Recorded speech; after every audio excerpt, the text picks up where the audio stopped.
وعلیکم السلام ورحمۃ اللہ وبرکاتہ۔ اللہ رب العالمین آپ کو جزائے خیر عطا فرمائے اور خیر و عافیت میں رکھے۔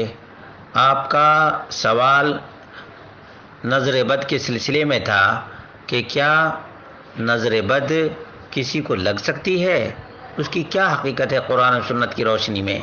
اس کا جواب یہ ہے کہ بخاری اور مسلم کی حدیث ہے، عن عائشہ رضی اللہ عنہ قالت کان رسول اللہ صلی اللہ علیہ وسلم یأمرنی ان استرقی من العین، وأخرج مسلم وأحمد والترمذي وصححه عن ابن عباس رضی اللہ عنہما عن النبی صلی اللہ علیہ وسلم قال العین حق ولو كان شيء سابق القدر لسبقته العين وإذا استغسلتم فاغسلوا، صححه الألباني في سلسلة الأحاديث الصحيحة۔ کہ ام المومنین عائشہ رضی اللہ تعالی عنہا کہتی ہیں کہ نبی اکرم صلی اللہ علیہ وسلم ہمیں حکم دیا کرتے تھے کہ نظر بد سے ہم رقیہ کیا کریں، اور اسی طرح سے صحیح حدیث ہے کہ ابن عباس رضی اللہ تعالی عنہ سے رسول اللہ صلی اللہ علیہ وسلم نے فرمایا العین حق، کہ نظر بد لگنا بالکل حق اور سچ ہے۔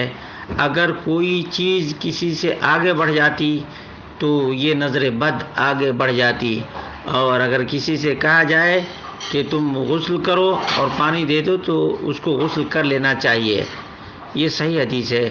اسی طرح سے امام احمد اور ترمذی میں روایت موجود ہے،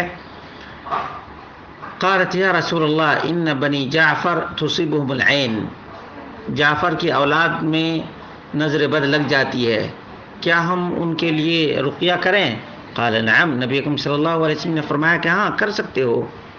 فلو كان شيء سابق القدر لسبقت العین، اگر کوئی چیز تقدیر سے آگے بڑھ جاتی تو نظر بد آگے بڑھ جاتی۔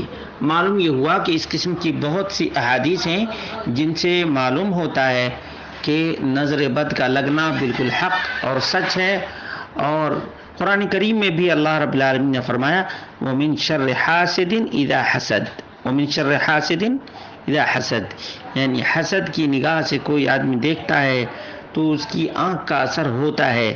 العین حق کا مطلب یہ اس کا دیکھنے سے تعلق ہے، لیکن اس کا ازالہ ایسے ہو سکتا ہے کہ کوئی آدمی کسی چیز کو دیکھے اور وہ چیز بہت پسند آ جائے تو اسے ماشاء اللہ کہنا چاہیے۔ کیا کہنا چاہیے؟ ماشاء اللہ، اس سے نظر بد لگنے کا خطرہ نہیں رہے گا۔